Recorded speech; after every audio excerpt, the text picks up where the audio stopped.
चलिए बच्चों फिर से देखते हैं trigonometry UP board exam most important questions. हमारा पहला क्वेश्चन है cos 30 degree plus sin 60 degree upon 1 plus sin 30 degree plus cos 60 degree. Hindi में समझ लीजिए cos 30 अंश धन sin 60 अंश बटे 1 धन sin 30 अंश धन cos 60। चलिए आप जानते हैं cos 30 अंश मान √3/2 धन लगा दीजिए sin 60 अंश मान √3/2 बटे 1 प्लस sin 30 अंश मान 1/2 धन cos 60 अंश मान 1/2। तो हर समान है, अंश अंश जुड़ जाएगा। √3 में √3 जोड़ेंगे तो 2 √3 आएगा बटे 2 हो गया। पूरे बटे 1 धन 1/2 में 1/2 जोड़ेंगे कितना आएगा 1 आएगा। तो 1 में 1 जोड़ देंगे कितना आ जाएगा 2। ये 2 से कैंसिल हो गया तो √3/2 यही हमारा रिक्वायर्ड सॉल्यूशन हो गया। इसका मान यही होगा। अब दूसरा क्वेश्चन है देखिए sin a बराबर 1/2 तो 1/sin a धन sin a/1 plus cos a। इसको तो हम दो प्रकार से लगा सकते थे। चलिए अब हमें यहाँ sin का तो मान दिया गया है 1/2 लेकिन यहाँ दिया गया है प्रश्न में cos a। तो cos a बराबर होता है सरल संख्या की सहायता से √1 माइनस sin स्क्वायर a। तो 1 माइनस sin एक मान 1/2 है तो 1/2 का होल स्क्वायर हो जाएगा। 1 माइनस 1/2 का गुणा 2 बार करेंगे तो 1/4 होगा। तो 4 के 4 में से 1 घटा देंगे तो 3 आएगा 3/4। तो 3 का वर्गमूल √3 होगा और 4 का वर्गमूल कितना हो जाएगा 2 हो जाएगा। तो cos a का मान कितना आ गया √3/2।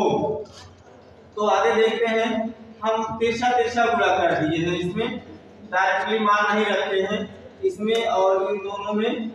चलिए 1 प्लस cos a का गुणा 1 करेंगे तो 1 प्लस cos a आएगा प्लस अब sin a का गुणा sin a में कर देंगे तो sin स्क्वायर a हो जाएगा बटे sin a का गुणा 1 प्लस cos a में करेंगे sin a कोष्ठक में 1 प्लस cos a। तो हमारा दिया है 1 प्लस cos a मान √3/2 sin स्क्वायर a। तो sin a का मान 1/2 है, स्क्वायर कर देंगे तो 1/4 हो जाएगा। समझ रहे हैं आप लोग। अपान sin a का मान 1/2 गुणे यहाँ कोई निशान नहीं है तो पूरा समझा जाएगा। कोष्ठक में 1 धन cos a का मान यहाँ हम निकाले हैं √3/2 √3/2 हो जाएगा। अब इसको हम बटे 1 लिखकर 1 2 4 का लासा लेंगे तो 4 आएगा तो 1 का भाग 4 भाग देंगे क्या 4 1 के 4 और 4 का गुणा हो जाएगा 4 1 के 4 हो जाएगा।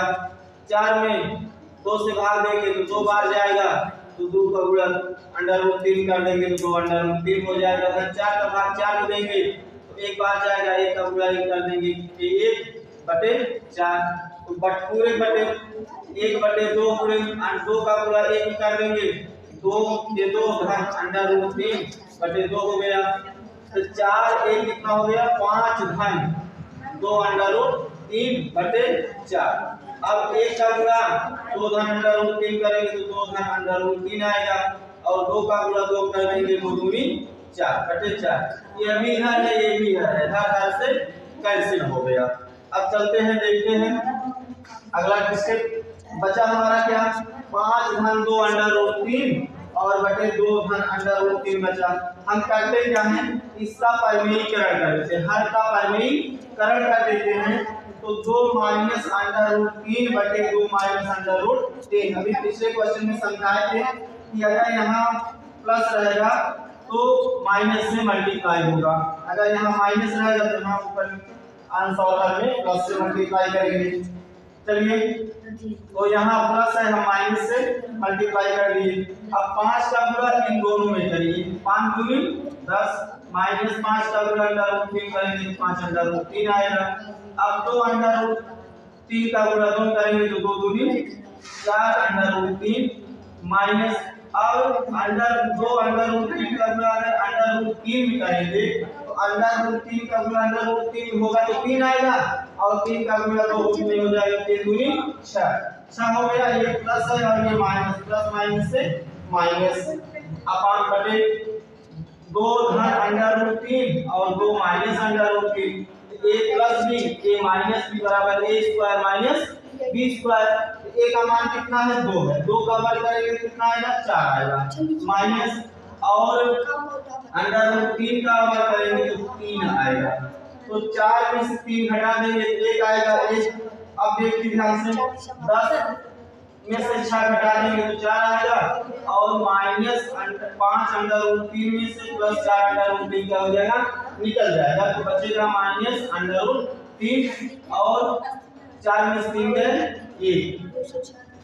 तो 1 से जब भाग देंगे 4 माइनस अंडर रूट 3 में, यही आएगा 4 माइनस अंडर रूट 3, यही हमारा आंसर होगा।